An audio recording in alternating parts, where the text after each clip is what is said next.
Salut tout le monde, c'est Kirby54 et je vous souhaite la bienvenue pour cette nouvelle vidéo de collection de jeux vidéo. Et aujourd'hui ce sera une update de ma collection Xbox One. Il n'y a pas grand chose qui a changé depuis la dernière vidéo qui date de Mathusalem on va dire. Mais il faut dire que je passe beaucoup moins de temps sur cette Xbox One par rapport à la PS4. Cela concerne le budget mis et le temps de jeu. Parce que, tout simplement, je préfère chasser des trophées plutôt que des succès. C'est tout, c'est pour ça. Mais ça ne veut pas dire que cette Xbox One est moins bien que la PS4. Chaque console possède ses inconvénients, mais elle possède également leurs avantages. Donc c'est pour cela que le top à faire, mais ça c'est si vous avez les moyens, c'est de posséder chacune des consoles sorties, puisque au moins, si vous désirez jouer à une exclusivité, vous aurez au moins la console. Alors pour commencer cette collection, on va regarder les collectors après, de toute façon il n'y en a que deux. On va commencer par les jeux standards. Par exemple, je possède dans la collection ce Diablo 3 Reaper of Souls. Je l'ai tellement apprécié sur la PS4 en compagnie de Johan que si je souhaite me le refaire, ce qui est fort probable, eh bien je me le referai sur la Xbox One. Il faut dire qu'ils l'ont tellement amélioré par rapport à la première version sur la 3.6 et sur la PS3 et sur PC que on n'a pas l'impression d'avoir le même jeu, mais il y a tellement de bonus que c'est super agréable de rejouer à Diablo 3. Bon, je sais qu'on est encore à des années-lumière par rapport au PC, mais bon, on va se contenter de ce qu'on a. Et puis si je veux vraiment profiter du Diablo 3 avec la dernière version sortie, ce sera bien entendu sur PC. Mon coup de cœur 2014, un véritable retour aux sources pour le genre Survival Horror, c'est bien entendu Evil Within. Faut que je regarde d'ailleurs s'il y a un 2 qui va être prévu de Evil Within. Ça c'est clair et net, j'y saute dessus. Mais si vous adorez vraiment l'ancienne génération de Survival Horror, genre action comme un beau vieux Resident Evil 4, et bien je vous recommande ce Evil Within. Même s'il a ses petits défauts, il a tout le charme d'un bon survival horror. On continue avec ce Metal Gear Solid 5 Ground Zero, que j'avais trouvé en solde pour la collection. On continue avec Titanfall, le premier sur la Xbox One. J'ai également dans la collection deux jeux que j'avais pu récupérer avec ma première Xbox One. Il y avait une promotion lorsque j'avais acheté ma Xbox One en période de fête de Noël. Je l'avais acheté à Micromania. J'ai pu avoir deux jeux supplémentaires en plus de l'achat de la Xbox One. Et j'avais pu récupérer un Call of Duty Advanced Warfare que je n'ai pas vraiment apprécié au final, et un Forza 5 Motorsport. Par contre le problème c'est que je ne suis pas vraiment fan des jeux de course réalistes. On continue avec un petit Assassin's Creed pour la collection Xbox One, le Unity, juste ici. Je continue avec un must-have pour ceux qui possèdent la Xbox One. Cette compilation n'est pas disponible sur les autres consoles puisque Rare a été racheté il y a un paquet d'années par Microsoft, et du coup ils ont pu sortir une compilation Rare Replay pour la Xbox One qui comprend énormément de hits provenant des anciennes générations de consoles. Il y a des jeux N64, des jeux Xbox première du nom, mais vous avez tellement de pépites dans cette collection. Vous avez bien entendu le Banjo-Kazooie, vous avez le Conquer Bad Fur Day, vous avez Battletoad, vous avez également Cameo, mais vous avez des énormes titres à posséder absolument.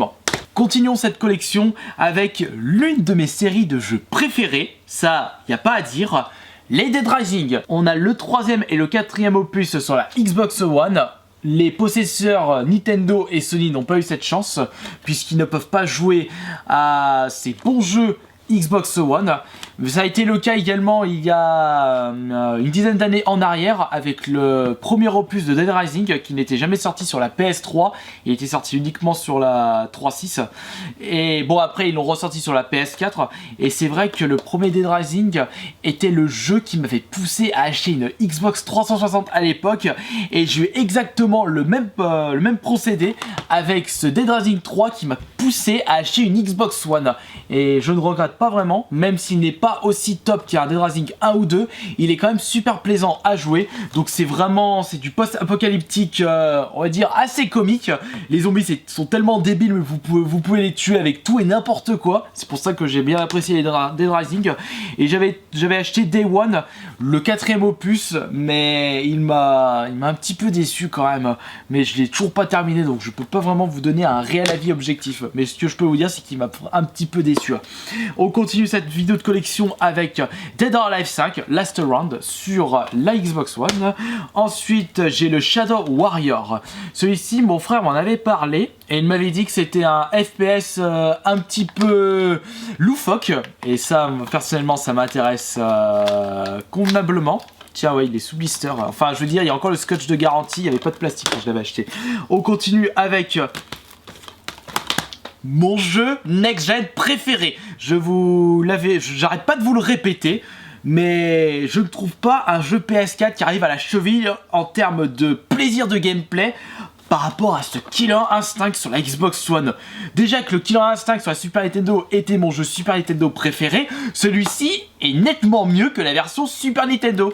Même si j'ai un petit côté nostalgique rétro gaming dans l'âme, eh bien je prends plus de plaisir à jouer à ce nouveau Killer Instinct qui est un must-have pour les possesseurs de la Xbox One une nouvelle fois. Et oui, mon jeu préféré actuel, enfin sur les générations de jeux vidéo actuelles, est un jeu Xbox One. Et je remercie une nouvelle fois un abonné qui m'avait offert l'édition définitive sur la Xbox One. Je vous l'avais présenté dans le dernier épisode de Je reçois vos cadeaux. Et cette boîte comprend l'ensemble des DLC, des personnages sortis à ce jour. Franchement, si vous aimez les jeux de combat, foncez et jouez et vous allez prendre beaucoup de plaisir. On continue avec un jeu, une exclue Xbox One, enfin pas Xbox One mais une exclue Microsoft, qui n'est pas si bien que ça, on va dire. Rise Son of Rome, qui est un beat'em up, hack and slash, mais qui est très joli, mais je me suis fait chier dessus, donc je l'ai abandonné après une demi-heure de jeu. Continuons avec un petit jeu qui m'a un petit peu déçu, un FPS Survival Horror, le Alien Isolation. J'en avais un petit peu marre de jouer à cache-cache avec l'alien, j'avais bien envie de lui savater le petit cul, mais malheureusement ça n'a pas été le cas, donc j'ai abandonné. On continue avec un bon petit jeu de motocross en 2D scrolling, et très compliqué et simple à jouer. Les deux en même temps, c'est Trial Fusion. À vous arracher les cheveux lorsque vous arrivez vers la fin du jeu. On continue avec un coup de cœur de Rumi. Elle a adoré jouer à ce jeu de prisonnier. C'est The Escapist. Un petit jeu qui a été très bien accueilli par la critique, avec son petit côté rétro gaming, graphisme pixelisé, mais une très bonne ambiance carcérale, on va dire. Très bon jeu. On continue avec un petit jeu rempli de défauts mais très plaisant à jouer. C'est pas parce qu'un jeu possède des défauts que forcément on ne va pas l'apprécier. Ça a été le cas par exemple de The Thief. Très bon jeu. Bon par contre ne mettez pas 50 € dans ce genre de jeu. 10 € ça convient parfaitement. Un opus d'une série de FPS tellement réputé, c'est d'ailleurs cette série qui a mis en place le genre FPS, ce sont bien entendu les Wolfenstein. Et cet opus Xbox One, je ne l'ai pas trop apprécié par rapport à l'opus PS3 Xbox 360. Je sais pas, je me suis fait chier au bout d'un moment, donc je l'ai abandonné en cours de route. Pourtant, c'est un excellent jeu. Enfin, je veux dire, c'est dommage parce qu'il possède vraiment une bonne histoire. Vous êtes dans une époque où les nazis ont gagné la Seconde Guerre mondiale et ils ont une technologie hyper pointue et c'est pour cela qu'ils ont réussi à gagner la Seconde Guerre mondiale, mais c'est vraiment une ambiance de catastrophe internationale, mais ça vaut le coup d'œil. On continue avec un excellent jeu d'enquête que je vous recommande fortement une nouvelle fois. Je l'ai refait sur la PS4, toujours aussi plaisant à jouer, ce Sherlock Holmes Crime and Punishment. Ensuite, nous continuons avec un autre jeu d'enquête, mais qui m'a pas vraiment plu parce que j'ai commencé par Crime and Punishment avant de faire celui-ci. Et ce Murdered Soul Suspect n'est pas aussi bien qu'à Crime and Punishment. Et donc, je l'ai abandonné vite fait, bien fait, parce que je me suis fait chier au bout d'un moment. On continue avec un petit jeu de société, le Monopoly Family Fun Pack, qui est nettement moins bien que le Monopoly, c'était lequel? C'était l'opus Monopoly Street sur la PS3 3.6. Ils ont enlevé beaucoup de choses qui étaient plaisantes dans le Monopoly Street. Je sais pas ce qu'ils ont branlé les développeurs en sortant ce Monopoly Fun Pack. Lorsque tu sors un nouvel opus, tu gardes les avantages et t'essayes d'améliorer les défauts. Bah là, je sais pas, ils ont enlevé les avantages, ils ont accentué les défauts. Donc, franchement, n'importe quoi. Je sais pas ce qu'ils leur a pris dans leur tête.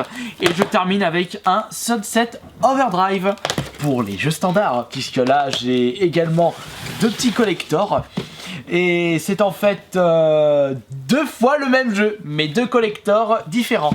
Le petit collector de Assassin's Creed Black Flag, que nous avons juste ici.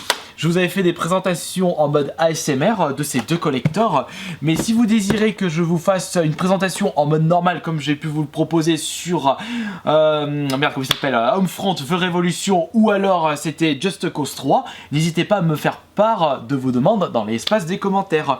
Et ici c'est en fait l'édition Buccaneer. Une grosse boîte comme vous pouvez le remarquer, et parce qu'il y a une énorme figurine à l'intérieur. Donc voilà, c'en est terminé pour cette présentation de ma collection Xbox One. Mais je pense qu'il va y avoir de plus en plus de nouveaux jeux pour ma collection Xbox One, parce que je remarque qu'il y a de plus en plus de bonnes affaires dans les magasins par rapport à cette console.